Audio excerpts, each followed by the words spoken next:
পাঠ করছি অদিতি ঘোষের লেখা গল্প রূপকথা নয়। আজ রেবতীর নাতনির বিয়ে। এই ৭৫ বছর বয়সেও বেশ কর্মক্ষম রেবতী। কাল থেকে একটানা চলছে বিয়ের নানা মাঙ্গলিক কাজকর্ম। ভোরবেলা উঠে থেকে ছোটাছুটি করে টনটন করছে পা দুটো। এখন কিছুক্ষণ বিশ্রামের প্রয়োজন, তাই নিজের ঘরে ঢুকে খাটে একটু গাটা এলিয়ে দিলেন রেবতী। দেওয়ালের দিকে মুখ করে এখনো ঘুমোচ্ছেন সদানন্দ। তারই পাশে একটু শুয়ে পড়েছেন, কিন্তু শোবার কি জো আছে? ঘরে ঢুকতে না ঢুকতেই নাতি নাতনি ডাকাডাকি শুরু হয়ে গেছে, ঠাম্মা ঠাম্মা করে। নির্ঘাত দুজনে কোনো কিছু নিয়ে ঝগড়া শুরু করেছে। দুটোতে একসঙ্গে বাড়িতে থাকলেই হুটোপুটি করে যায় এখনো। দেখে মনে হয় না যে ওদের বয়স বেড়েছে। বিছানা থেকে নেমে দরজায় দাঁড়িয়ে গজগজ করতে লাগলেন রেবতী। ঝগড়া মারামারি যা করবি কর তোরা, আমি এখন তোদের মীমাংসা করতে পারবো না। এতটা বড় হয়েও দুষ্টুমি করার স্বভাব গেল না তোদের। নিজের বিয়ের দিনও একটু ভালোভাবে থাকতে জানে না এই মেয়ে। যেমন দিদি তার তেমনি ভাই, যেন ছোট আছে এখনো। ওরে, তোদের বয়সে 2 ছেলে মেয়ের মা হয়ে গিয়েছিলাম আমি, জানিস কি সেটা? ছাদনাতলা থেকে খিলখিল হাসির আওয়াজ এলো। ওরই হেঁকে বলল, জানি ঠাম্মা, তোমরা কতটা অ্যাডভান্স ছিলে। সেদিকে ভ্রুক্ষেপ না করে দরজা বন্ধ করে আবার নিজের ঘরে ঢুকে শুয়ে পড়লেন রেবতী। রেবতীর নাতনির বয়স এখন 26। সে বিয়ে করছে ওর আগেকার সহপাঠী ও এখনকার কলিগকে। দুজনের বয়স এক। পরি মানে ঐন্দ্রিলার ভাবি স্বামী রনিত ওর থেকে মাত্র 12 দিনের বড়। 27 বছর আগে রেবতীর ছেলে সঞ্জিত নিজে পছন্দ করে বিয়ে করেছিল 1 বছরের ছোট লাবণীকে। মেয়ে সবিতার বিয়ে বা প্রেমের ব্যাপারে আগ্রহ ছিল না। বাবার মতো পড়াশোনার বাইরে কিছু বুঝতো না সেও, তাই বাবার মতোই রসায়নের অধ্যাপক সে। তার বিয়েটা নিজে দেখাশোনা করে দিয়েছেন সদানন্দ। জামাই প্রলয় ডাক্তার, সবিতার চেয়ে 4 বছরের বড়। দুজনেরই ছেলের পড়াশোনা, সংসার আর নিজেদের কাজ নিয়ে ভীষণ ব্যস্ত। তারাও ঢুকবে আজ সকালেই। রেবতীর নাতি অরিজিৎ সকলের উপর দিয়ে হাঁটে, যদিও এখনো বাড়িতে কিছু জানায়নি বিয়ের ব্যাপারে। তবে বলেছে, আমি যাকে বিয়ে করব তাকে অবশ্যই আমার থেকে কয়েক বছরের বড় হতে হবে, তাহলে বউ ছুঁড়ি থাকতে থাকতে নিজে বুড়ো হয়ে যাব না। এসব বলে ও রেবতীকে শুনিয়ে। মাঝে মাঝেই রেবতীকে জড়িয়ে ধরে আদর করে বলে, আমার ছুকরি ঠাম্মা। এ কথা বলার অবশ্য সঙ্গত কারণ আছে। রেবতীর বিয়ে হয়েছিল 12 বছরের বড় সদানন্দ সামন্তের সঙ্গে। রেবতীর বয়স 75 হলেও দেখে 65-র বেশি মনে হয় না। তার পাশে সদানন্দকে বেশ বুড়ো লাগে, তাই রেবতীকে নিয়ে এমন ফোসকেমি করে ওরই। নিজের বিয়ের কথা মনে পড়তেই হাসি পেয়ে গেল রেবতীর। ওহ, সে এক দিন ছিল। বরের সঙ্গে প্রেম করবে কি, বরকে দেখলেই ভয় লাগতো প্রথম প্রথম। মনে হতো এই বুঝি পড়া ধরবে। আসলে তার বরের মতো মেয়ে দেখতে এসে পাত্রীকে অঙ্ক কষতে দেওয়ার ঘটনা বোধহয় বিরলই ছিল। রেবতী তখন ক্লাস 10। স্কুলে সবে ইউনিফর্ম চালু হয়েছে। নীল পা, সাদা শাড়ি আর সাদা ব্লাউজ পরা, কলা বিনুনি করে চুল বাঁধা অবস্থায় স্কুল থেকে বাড়ি ফিরল রেবতী। এসেই শুনল যে পাত্রপক্ষ দেখতে এসেছে তাকে। শুনে পা ছাড়িয়ে কাঁদতে বসল ও।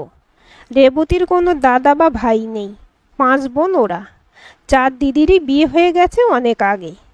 মায়ের কাছে বাবা বলেছিলেন, স্কুল ফাইনাল পাশ করার আগে বিয়ের নামও করবে না আমার ছোট মেয়ের। তাহলে এটা কি হচ্ছে? দেখতে আসার মানে কি? বাবা এসে সান্ত্বনা দিলেন, ওরে মা, দেখতে এলেই কি বিয়ে হয় নাকি? তুই পাশ করার আগে আমি বিয়ে দেব না তোর। ওনারা চাপাহাটিতে মেয়ে দেখতে গিয়েছিলেন, পছন্দ হয়নি তাকে, তাই ঘটক এখানে নিয়ে এসেছে। তুই একবার সামনে বস, তারপর যা বলার আমি বলবো। রেবতীর বাবা দীনবন্ধু হাজরা তখন পোর্ট কমিশনে চাকরি করতেন। রাশভারী মানুষ। ভয় পেত রেবতী, কিন্তু বাবার কথার উপর আস্থা ছিল 16 আনা। 60 বছর আগের কথা। তখন এই রকমই সব কাণ্ডকলাপ করত ঘটকেরা। এক জায়গায় পাত্রী পছন্দ না করাতে পারলে জোর করে পাত্রপক্ষকে নিয়ে আসতো অন্য জায়গায়। মেয়ে দেখতে এসেছিলেন পাত্রের বাবা, জ্যাঠা, মামার ঘটক। রেবতীর গায়ের রং উজ্জ্বল শ্যামবর্ণ।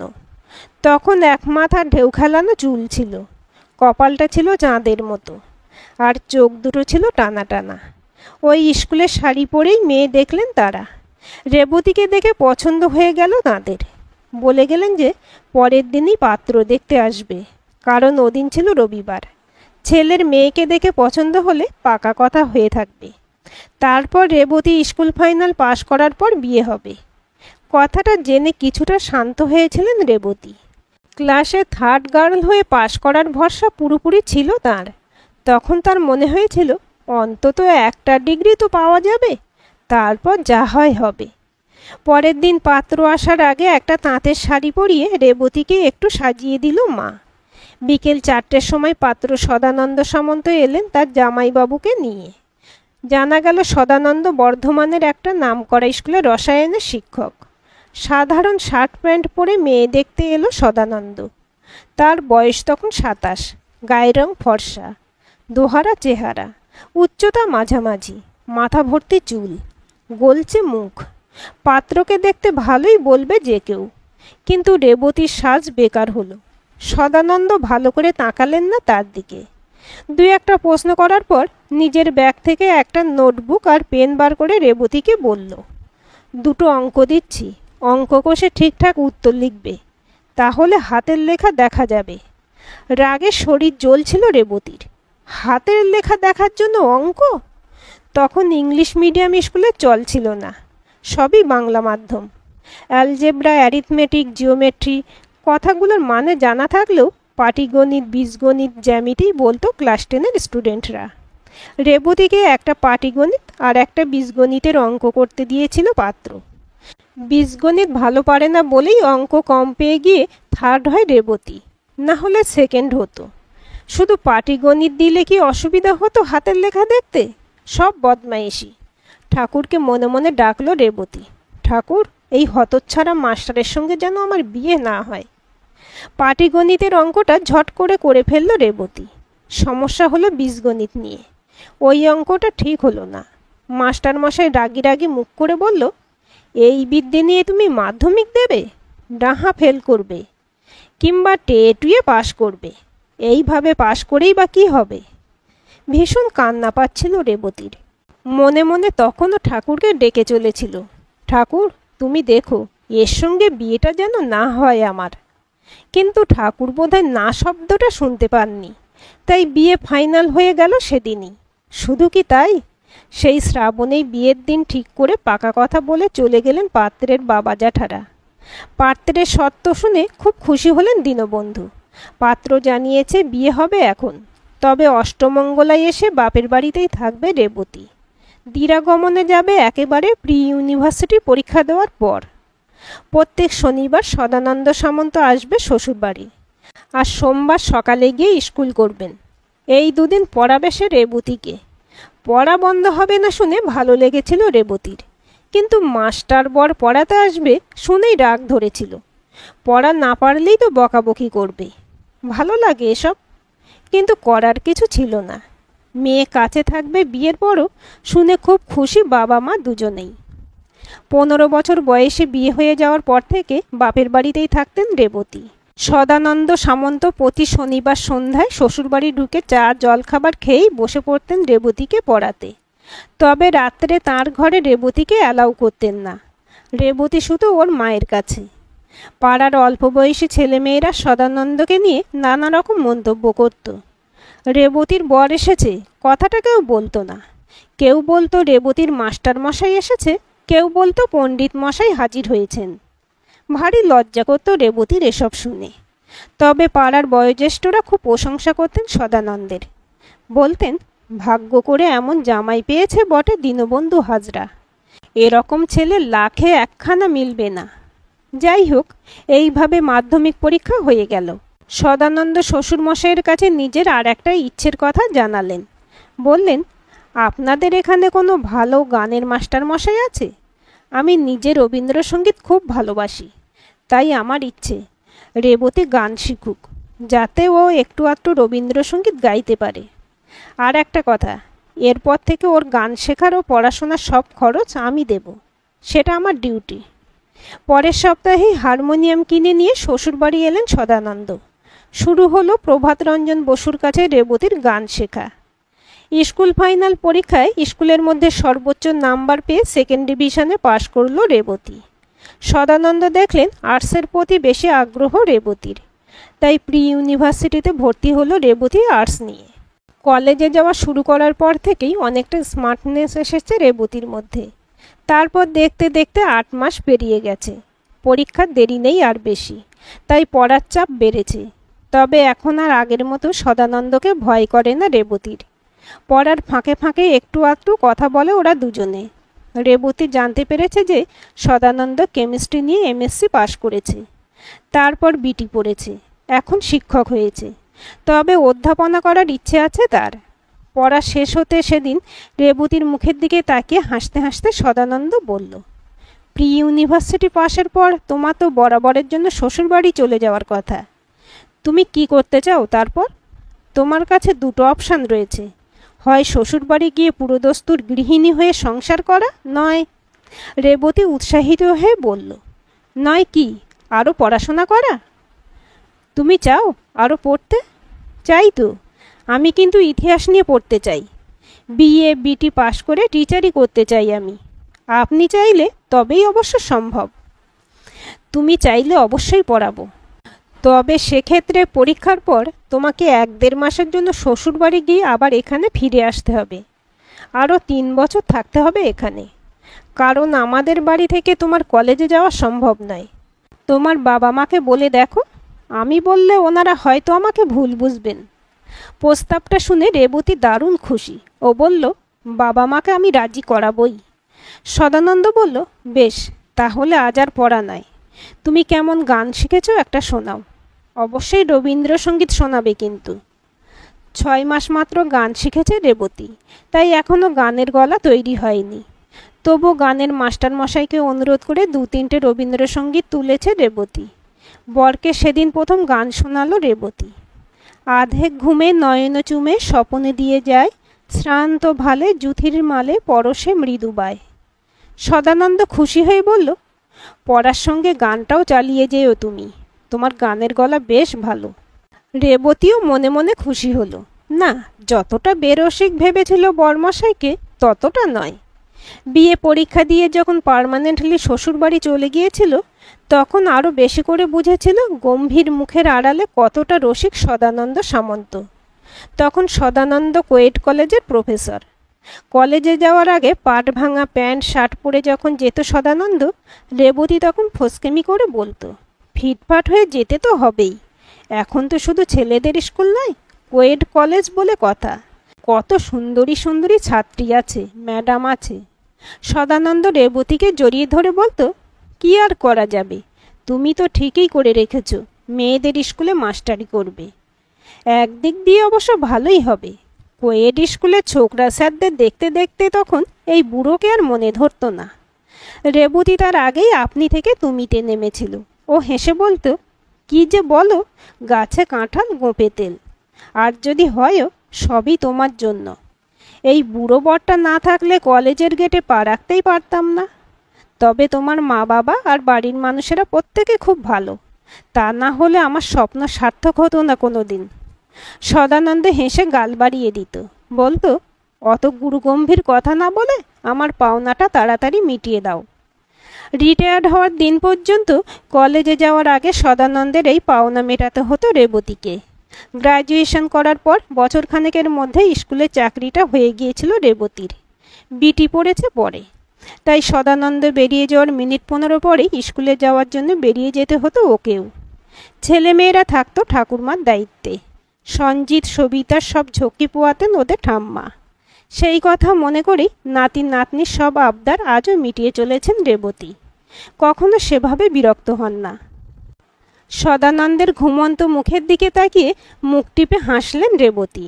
মানুষটা বয়সে বুড়ো হলেও মনে মনে যুবক। তার বয়স এখন 87, তবুও মাঝে মাঝে বায়না করে ছেলে মানুষের মতো।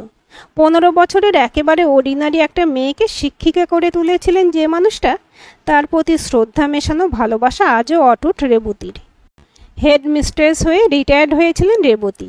রেবতী সারা জীবনের পাওনা সম্মান মর্যাদা সবই তো ওই মানুষটার জন্য। আর স্বামীর ভালোবাসা, সেটা তিনি যা পেয়েছেন তা মনে হয় হাতে গোনা কয়েকজন নারী পায় জীবনে।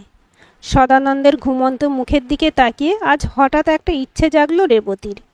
নিজে থেকে সদানন্দের গালে চুম্বন করলেন।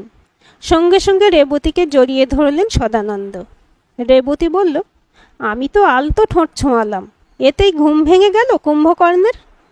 সদানন্দ রেবতীর কপালে চুমু দিয়ে বললেন, অরিজিনাল কুম্ভকর্ণ মানে লঙ্কেশ্বর রাবণের ভাই যদি এরকম একটা চুম্বন পেত, তারও অকালে নিদ্রাভঙ্গ হতো। তাহলে হয়তো যুদ্ধে জেতাটা রামচন্দ্রের পক্ষে খানিকটা ক্রিটিক্যাল হতো। না, তোমার মতো বাকপটু আমি নই, তাই বাকযুদ্ধে যাচ্ছি না। তবেই এবার উঠতে হবে, গায়ে হলুদের তত্ত্ব আসবে এক্ষুনি। তার আগে কিছু জোগাড় যন্ত্র আছে। তুমি উঠে ব্রাশ করে নাও, 8:30 বাজতে চলল। এবার ব্রেকফাস্ট করতে হবে তো। ওঠো তুমি, আমি চললাম। রেবতী বিছানা ছেড়ে উঠতেই হাত টেনে ধরলেন সদানন্দ। যাবে তো অবশ্যই, কিন্তু একটা কথা দিয়ে যাও। কি কথা? আজ পরীর বিয়ের বাসরে অন্ততপক্ষে একটা গান গাইতে হবে তোমাকে। রেবতী চোখ বড় করে তাকালেন সদানন্দের দিকে। না, তোমার মাথাটা দেখছি গেছে একেবারে। ওরা ছেলে মানুষ, ওরা আনন্দ করবে। ওদের মধ্যে আমি থাকতে যাব কেন? শুধু তুমি কেন, আমিও থাকবো। কনের দাদু ঠাকুরমা হিসেবে সে অধিকার আমাদের আছে। সে না হয় বুঝলাম, কিন্তু আমি প্রায় 10 বছরের বেশি প্র্যাকটিস করি না। আমি গান গাইব কি করে শুনি? তাছাড়া ওরা আধুনিক সব গান পছন্দ করে। আমার গাওয়া রবীন্দ্রসঙ্গীত ওদের ভালো লাগবে না। সদানন্দ গলায় জোর এনে বললেন, আলবৎ লাগবে। রবীন্দ্রসঙ্গীতের কোনো মান নেই। এত বছর ধরে কবিগুরুর কবিতা ও গানের একই রকম জনপ্রিয়তা। গানের বাণীগুলো যেন সর্বকালের মানুষের মনের কথা। কিন্তু এত বছর পর গলায় সুর আসবে আমার? আসবে। শোনো, দুপুরে খাওয়া দাওয়ার পর বিশ্রাম নেওয়ার নাম করে ঘরে চলে আসবে তুমি। তারপর জানালা দরজা বন্ধ করে দুটো গান প্র্যাকটিস করে নেবে। সাউন্ড বক্সে সানাই বাজবে, কারো কানে পৌঁছবে না তোমার গান। তাছাড়া মেয়েরা সবাই রাতের সাজ নিয়ে ব্যস্ত থাকবে। আর আমি ঠিক করব তুমি ফাইনালি কোন গানটা গাইবে। কথা বলতে বলতে শাঁখের শব্দ পেলেন রেবতী। সদানন্দের দিকে তাকিয়ে বললেন, দেখলে তো, গায়ে হলুদের তত্ত্ব এসে গেছে। রনিতদের বাড়ি থেকে বলেছিল যে সকাল সকাল হলুদ পাঠাবে, সন্ধে লগ্নে বিয়ে। তাই 4টের সময় পার্লার থেকে সাজাতে আসবে পরীকে। এখন তো আবার শুধু কনে সাজে না, অন্যেরাও সাজে। তাই 3 জন আসবে শুনলাম। গায়ে হলুদ মিটে গেলে জলসইতে যেতে হবে, তারপর খাওয়া দাওয়া। সদানন্দ বললেন, মনে হচ্ছে তুমি ছাড়া বাড়িতে লোক নেই। ওদের উপরে ছেড়ে দাও না কিছুটা। সবাই আছে, কিন্তু স্ত্রী আচারের নিয়মকানুন কেউ সেভাবে জানে না। আমাকে আমার শাশুড়ি মা সব শিখিয়ে দিয়ে গিয়েছিলেন। লাবণীর আগ্রহ নেই ওসব শেখার। তাই এখন সব কিছুতেই চাই আমাকে।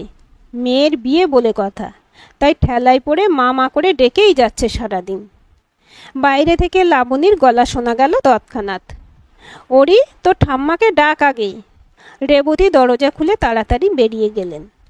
সদানন্দের নির্দেশ মতো দুপুরে 2-3টে গান ঝালিয়ে নিয়েছেন রেবতী। সন্ধ্যে 7টার লগ্নে বিয়ে। আজ সদানন্দের কথা রেখে একটা ক্রিম কালারের লাল পাড় কাঞ্জিভরম শাড়ি পরেছেন রেবতী, সঙ্গে লাল ব্লাউজ, একটু ভারী হার বালা। বিয়ে শেষ, খাওয়া দাওয়া মিটিয়ে রাত 11টায় বাসর ঘরে চলে এসেছে বরকনে, সঙ্গে উভয় পক্ষের বন্ধু বান্ধব ও কয়েকজন করে বিশেষ আত্মীয় স্বজন। আর আছেন সদানন্দ ও রেবতী। বাসর জমে উঠেছে। হাসি গল্পের মধ্যে সদানন্দ বললেন, এ কেমন বাসর ঘর? বাসরে গান না হলে বাসর জমে? ওরি, তুই বরং তোর স্প্যানিশ গিটারটা নিয়ে আয়, তুই শুরু কর। অরিজিৎ দাদুর দিকে তাকিয়ে চোখ টিপল। সে নয় আমি আনছি, কিন্তু আমার ওই গান দিয়ে আসর শুরু করা যাবে না। প্রথমে আমি তোমাদের ঘর থেকে হারমোনিয়ামটা নিয়ে আসি দাদাই, শুরু করবে ঠাম্মা। সবাই একসঙ্গে চেঁচিয়ে উঠল, হ্যাঁ হ্যাঁ, প্রথমে ঠাম্মা গান গাইবে। রেবতী মৃদু আপত্তি জানালেন। ওরি ততক্ষণে হারমোনিয়াম নিয়ে হাজির। রেবতী সদানন্দের দিকে তাকালেন। সদানন্দ বললেন, একটা গানই তো গাইতে বলেছে, অন্য কিছু তো নয়। দেরি না করে গেয়ে ফেলো তো। একটু ইতস্তত করে হারমোনিয়ামটা টেনে নিলেন রেবতী। সদানন্দের বেছে দেওয়া গানটা ধরলেন। হৃদয়ের একুল ওকুল দুকুল ভেসে যায়, হাই সজনী উথলে নয়ন বাড়ি। গান শেষ হতে হাততালিতে ফেটে পড়ল বাসর ঘর। সদানন্দ রেবতীর হাত ধরে টান দিলেন। এবারে চলো, আমরা ঘরে যাই। ওরা ওদের মতো করে বাসর জাগুক। শুরুটা তো তুমি করে দিয়েছ, ব্যাস, দ্যাটস এনাফ। ওরি বলল, দাদাই তুমি একটা জিনিয়াস, তাই তোমার কপালে এমন জিনিয়াস বউ জুটেছে। নিজের ঘরে ঢুকে রেবতী বললেন, তুমি পারো বাবা, আমার কি লজ্জা করছিল, তাও তোমাকে কথা দিয়েছি বলে গাইতে হলো। সদানন্দ বলল, কথা রেখেছ বলে আজ তোমার জন্য বিশেষ উপহার আছে। ওয়ার্ডরোবের পাল্লা খুলে সদানন্দ একটা ছোট্ট গয়নার কেস বার করে আনলেন। বললেন, ফুলশয্যার রাত্রে তোমার অনামিকায় একটা আংটি পরিয়ে দিয়েছিলাম আমি। গত 60 বছরে আর কোনো গয়না তোমার জন্য কিনিনি কখনো।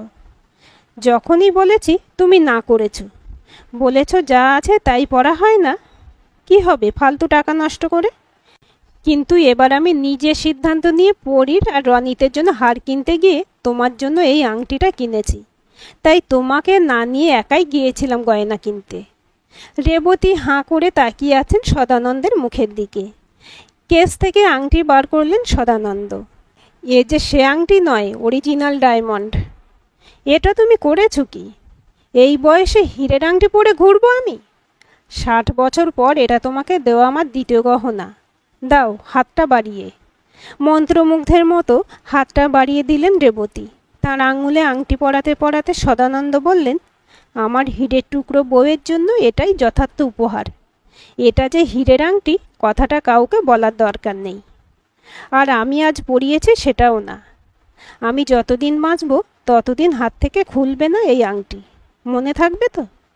স্বামীকে প্রণাম করে রেবতী বললেন, আশীর্বাদ করো, আমি যেন সিঁথির সিঁদুর নিয়ে মরতে পারি।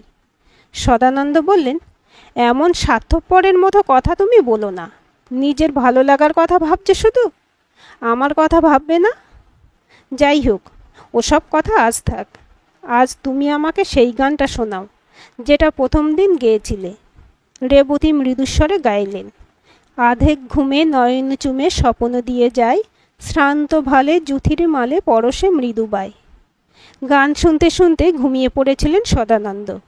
রেবতী সদানন্দের মুখের দিকে তাকিয়ে মনে মনে বললেন, এই মানুষটার সঙ্গে যাতে বিয়ে না হয় তার জন্য কত ডেকেছিলাম ঠাকুরকে। ভাগ্যি ঠাকুর শোনেনি সে কথা। তাই তো একজন দেবতুল্য মানুষকে স্বামী হিসেবে পেয়ে ধন্য হলো আমার জীবন। সদানন্দের পাশে শুয়ে শুয়ে শুনতে পেলেন বাসর ঘরের হাসি, গান আর হুল্লোড়। আজকের গল্পটি কেমন লাগলো কমেন্ট করে জানাবেন। ভালো লাগলে লাইক, হাইপ, শেয়ার করবেন। আর চ্যানেলটি সাবস্ক্রাইব করে বেল আইকনটি ক্লিক করে রাখতে ভুলবেন না।